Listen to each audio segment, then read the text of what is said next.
We live, man. Thank y'all for joining me on the Rap Road Pod with Buckwheat. I got my boy with me today, my brother J Nova Harvest, straight out of VA. He got some things to talk to us about as far as For sure, man. For hash. So what? First of all, tell the people at home a little bit about your background. If everybody might not know who you are. sure. Yeah. Introduction.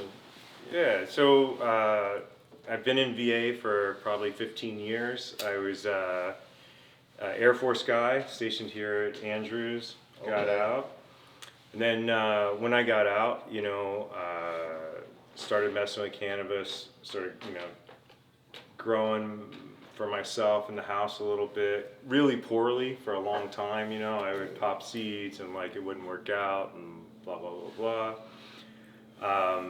Eventually, probably around the same time that you and Jay and were hooking up with Scrogger and stuff, I linked up with him.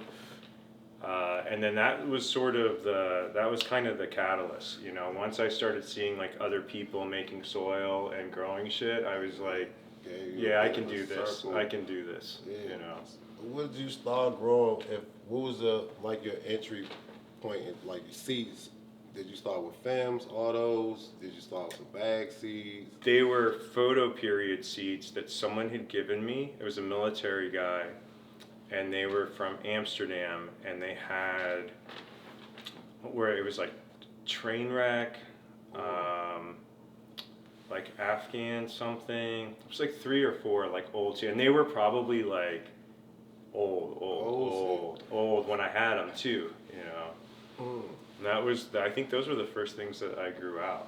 And then I think the first successful grow I had was probably Gorilla Glue. Gorilla. Yeah, I think that was the first one that was kind of from seed to harvest where everything worked out and it looked good and it smoked good. And a lot of people quit after they don't have that success on that first one.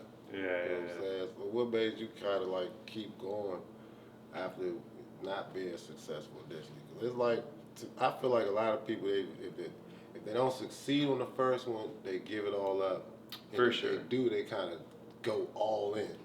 Yeah. No, I mean, I had a bunch of failures because I didn't know what I was doing, and I didn't know anybody else that grew. And when Scrogger came over to my house for the first time, I had a 4x4 tent and one tiny plant or whatever. And when he came in, I was just yo, tell me about this. Let's go over it. This is what I know, but tell me what everything is. I don't know what the parts of the plant are. You know what I mean? Yeah. And we literally just sat down in a 4x4 tent and went over it. And I think everything just started clicking, And then from then on, it was sort of full speed go. From there. Yeah, and then man, and then it ramped up fast. I had a 4x4, and then a 4x8, and then 2 4x8s, and then an 8x8, 2 4x8s, another 8x8. Then I had 4 8x8s, and that was in a 2-year time span.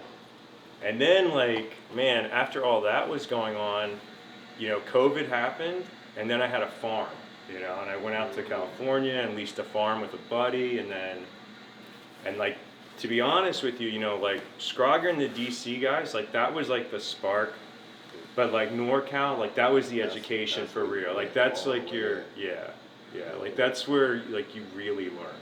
What kind of shit did you learn out there though? 'Cause that's more hands-on where it all, I don't want to say where it all started, but that's where, it's kind of the Mecca. You know what I'm saying? I mean, I learned. You're going to get a way different feel out there. Dude, everybody grew there. Everybody knew how to grow. The girl at the post office, the guy at the auto plant. So wherever you went, everyone knew how to grow. Yeah, even if they didn't grow, they all knew about it. They understood it. It's just it's ingrained in that area. Is different. Yeah. Way different. Yeah. Way different. So what kind of, I don't want to get off track, but how was that? Just being on the farm, what kind of shit did you learn practice-wise? Fuck, everything, that kind of changed your mindset or elevated your intensity with the plant? Well, the thing that elevated it the most was the exposure to the number of plants. I went to having handful of tents in a house to having hundreds of plants, maybe even thousands of plants Yeah. between me and my neighbor Tom's farm, that we were taking care of. So when you see that many plants day in, day out, and I didn't have a TV, we didn't have any internet, no phone service. I lived in a cabin by myself on the side of a mountain. If I looked out my front window on the other mountain, it was a cartel grow. And then Tom was about 300 yards Yeah. in like a house and stuff. So Lifestyle. yeah, and I had nothing besides his dog would come over and visit me, and I had the plants. And when you spend that much time around all the plants, I started noticing like I could just see when they were getting hungry or when they were getting thirsty. I started noticing that before. I think things were more mechanical, where I'd be like, oh, it's been 3 or 4 days. I should probably like look at the water and soil and whatever. And then things started shifting where now when I look at a plant, I can typically tell like what it wants. I'm like, oh man, like you need this. Different. Way different. And it's just, I think a lot of people tell you like the plant's the best teacher, and it is. And the more time you spend with it, I mean, it's like anything else. Like if you spend a lot of time around dogs or whatever, you start learning dogs. You know what I mean? Like you can see them, like right, like when their ears do certain things, you're like, oh man, that thing's mad. Like, or it's like, oh, like it's cool. Like it's, and plants are no different. They'll just tell you what they want and what they need and when they're happy. Especially when like you said, you spend that much time around the plants, you start to connect. I don't know, like a bond. Same way we would do with anything else that put your 10,000 hours in, I guess you would say. For sure. And your experience with and how you deal with, how you understand, how you can grow changes with experience, obviously. So let's talk about some of these trinkets you got here, because you obviously at some point turned into a hash guy. So I was a hash guy before I was a grower. Okay. I've always loved hash. I spent a lot of time in Europe. My mom's English. All my aunts and uncles are English. They all still live there. And I had a lot of exposure to hash, like either through family or then later England? in the military. Like English, England? Yeah. What part of England? My grandparents lived in Bedfordshire, and I lived in just outside of Cambridge. Shit, you've been around, Jay. Yeah, man. Yeah. Well versed. And me and Scrogger we both lived in Italy at the same time, like a few miles away from each other. And we both of us are also from England, and the same thing. Like we have a lot of weird connections. Yeah, and shit. yeah. Like we spent a lot of time. Probably over there at the same time, didn't even know it. No. Bumped into each other. Yeah, that's crazy as shit. That's the universe for you. For sure. But yeah, so my intention when I started growing was always to make hash. Right. I wanted to learn how to make hash. That's what I wanted to do. And then where I was at in California was Redwood Valley, which is just outside of a town called Ukiah. And Ukiah is where Cherry Blossom Bell and Heritage Hash is. It's where Dave Bird is out of. It's where Paul Lopez from Pez Bros is out of. It's where Frenchie's out of. So I was around all of the world's best hash makers, and that was really where I went from someone who liked to make hash and liked to make rosin to somebody who really knows how to make hash and really knows how to make rosin. It is a science to it. Yeah, and I'll tell you, you said about people giving up when things don't go right in a grow. I see so many people give up on hash when, they have, they blow up a tent, the grow goes terrific, they have a huge yield, and they go, man, I'm going to wash all this, I'm going to make a bunch of hash, and they fuck it all up, and they end up with, what would have been, $4,000 worth of flour, they turned it into $100 worth of hash, you know what I mean? And I think a lot of people, when that happens to them, they just give up and move on. And it happened to me, multiple times I fucked it up, and eventually, if you just stick at it, there are little things you have to figure out, and they will just click. And when they click, you get that confidence, and then you can start making. But for hash, it's like that's another thing. It's like to me, it's a lifestyle. You got to be a hash head because a lot of people don't understand the dynamic of hash itself. Why is it so important? Why does it have the reputation? Why is it not a consistent return? Why there's so many different techniques to it? Right. Now it's just like a numbers game. They look at it like analytics wise. Where you have true, people who are really, really into just the science of it. For sure. You know what I'm saying? Like yourself, you want the best hash. You don't really care about the return. I'm pretty sure you do, but that's not what you're going after. I mean, it has to be worth making. Yeah. You know what I mean? Because you don't want to have like a gram of hash that costs you $500 to make. You know what I mean? And like you can easily get into that boat. So the yield's important, but typically I found that the strains that yield well, that are real washers, tend to be really, really flavorful strains as well. Yeah. And I think that a lot of the hype strains, like a lot of the sticker bag type of strains that we see like on the streets and stuff, they just are really underwhelming.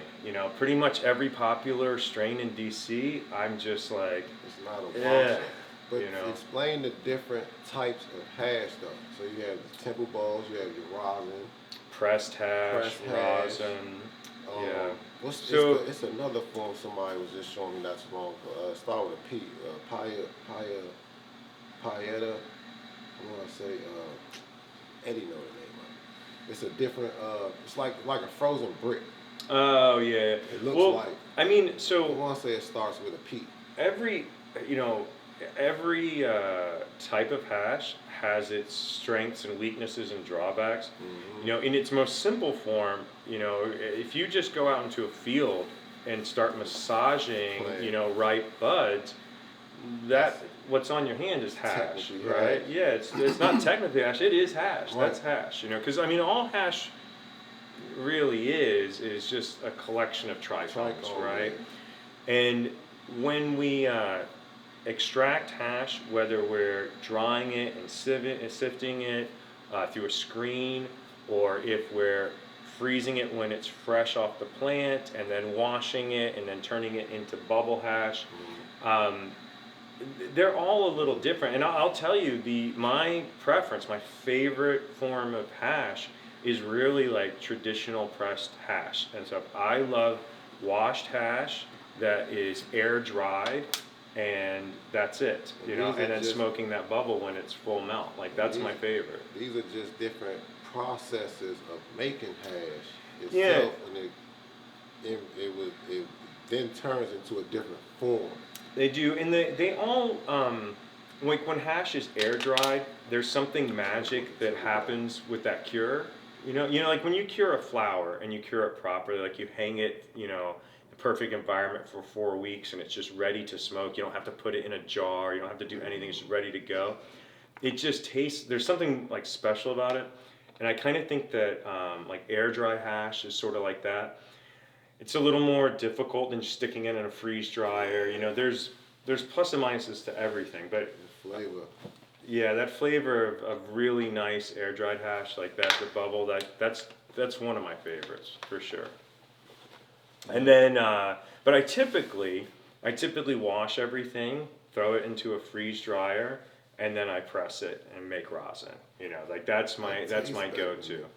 Most people would prefer that. Tastes better. It's cleaner. You've run it through more stages of mechanical separation. It's gone through all of the work. It's gone through this work bag. It's gone through all the wash bags.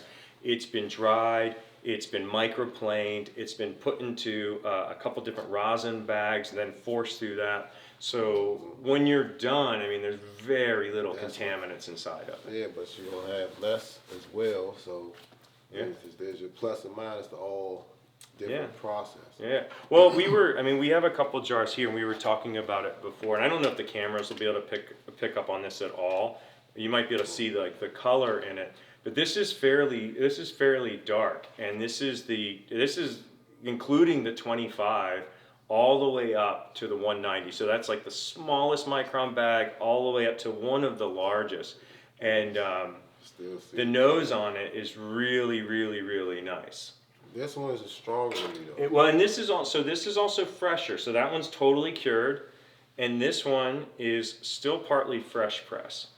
But you can see, like, this is almost translucent now, you know.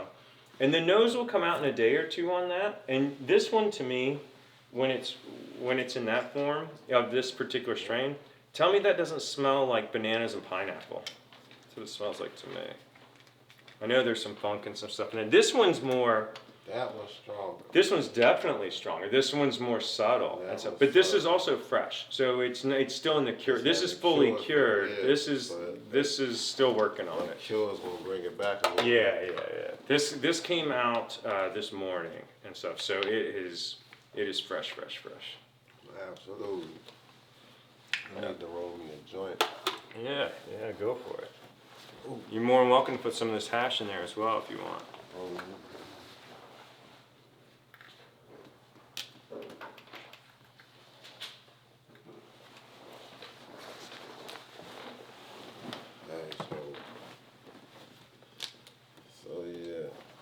So what's the deal with these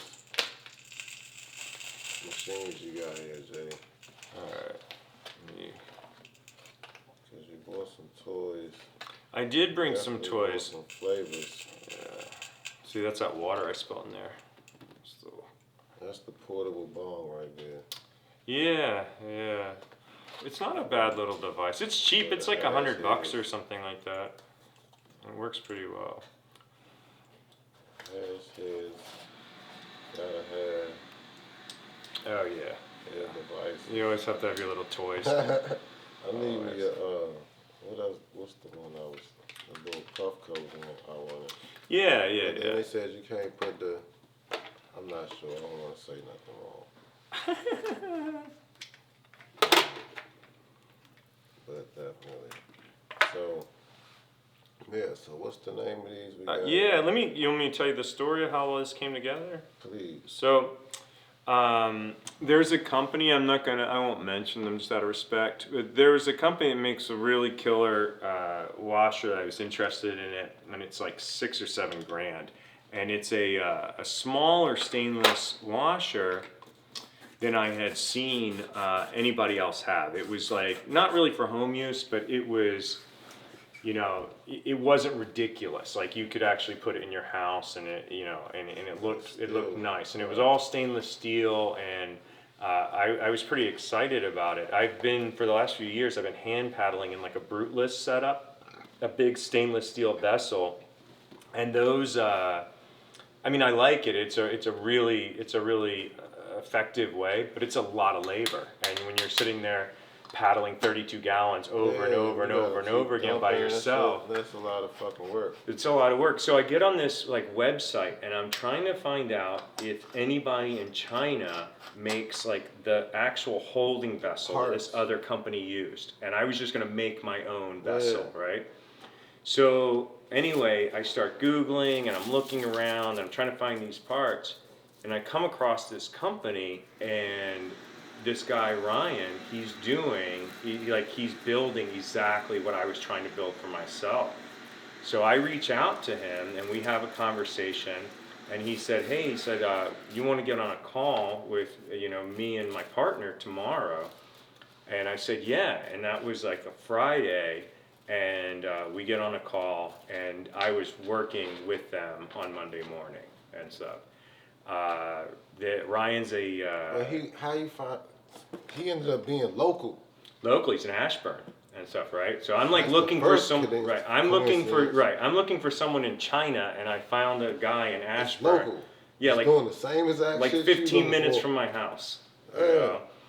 Yeah. So So anyway, I kind of go over there. We talk about the company, and if anybody knows me, I'm very particular about who I'm associated with, and you know, I kind of have a standard for morals and, you know, and being good to each other and community and things like that. And I take that very serious. Like, people that know me know I will cut you off if, like, you know, if I don't agree with what you're about. You know? you're an honest dude. And anyway, you know, Ryan's a disabled vet. You know, he's just like a good fucking guy. He did this in the same way. He had, you know, he was looking to the medicinal values of hash, and he had a blue washer, and he was like, "This sucks. I'm pumping microplastics and stuff into my water, and I'm doing all these things." Extra shit. And he had a little company that made a couple widgets, and him and his partner said, "Hey, you know, we can build stuff." So they started looking at how to build and how to make a, you know, how to make a washer. That's awesome as fuck. Yeah, it really was. So they brought me on. I started helping them, you know, build stuff. You know, we're making all kinds of plans for new ways we can, you know, make it easier for the home grower to process their own. So because he also, like we were talking about before, he failed like everybody else does when he tries, right? And so part of the goal and the name of the company is Aether Green. We call it AE Green. And the goal of AE Green, you know, was really to make it easy. If we could dial up a recipe that somebody could follow, make the, you know, instructions simple, get everything you would need in a relatively small kit for a home grower, we thought we could, you know, increase your chance of being successful very early on into it. And So has he launched yet? yeah, we're launched. Oh, and you know, and I was gonna say too, this morning we put in a discount code. I didn't know what you wanted me to call it for your podcast. So if any of your viewers just put in Nova, they'll get like 10% discount on anything they purchase at AE Green. 10% discount if you use the code NOVA on any of these machines. So they're out now. They're out now. So Yeah, you yeah. were saying that you could customize them too for each customer, somewhat. Yeah, there's general. there's a couple different kits, you know, that you can buy. You can buy like a hand paddle version of this that just has like a flat lid on it, and it comes with like a really nice stainless paddle.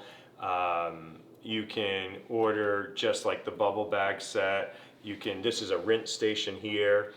You can order it separately, and then there's different settings in the head unit, and you can program that for how long your wash is, how intense the agitation is, whether or not you want it to vortex or just sort of wig-wag back and forth. So we're trying, and we're going to keep adjusting the firmware and getting as many options, you know, as we can. All right. So I was thrown off a little bit because he had Yeah, noise yeah. out there. Well, I want to back up. So you met the guy. Yep. His name is Ryan. Brian. Yeah. He's a veteran. Yeah. Has a business in Virginia, That's right. and y'all ended like that's some synchronicity for your Dude, ass. it's- Y'all was on the same path at the same time, looking for the same Yeah, thing. and then right And then after, it's local. like right after we, you know, like hook up, then, you know, the announcement comes out that our state legislation has passed full rec for next year, and they're going to be licensing us up. So now we're going to go after like cultivation licenses, manufacturer licenses, you know, Yeah. setting up like, you know, an entire, you know, kind of, you know, a whole hash everything, you know. I mean, fingers crossed if, Fingers you know, crossed, if but the government doesn't mess it up like they normally do. Right, they did come to Yeah. some terms which Yeah. looked at like they were pretty decent. Yeah. So yeah, so we're like, all right, so now we can get into the machine a little bit for those who are like hash heads, home growers, home producers that like to make hash at home. This machine is gonna make your process a whole lot easier. Like a whole lot easier. I'm gonna let Jay explain after he take a nice little dab. I'm rolling the J as you can see, so I'm a little bit of a multitasker. myself. So we're gonna actually take a quick break and then come back and explain All right. the machine. So I can get myself together. How about that? All right. Cut. Cut.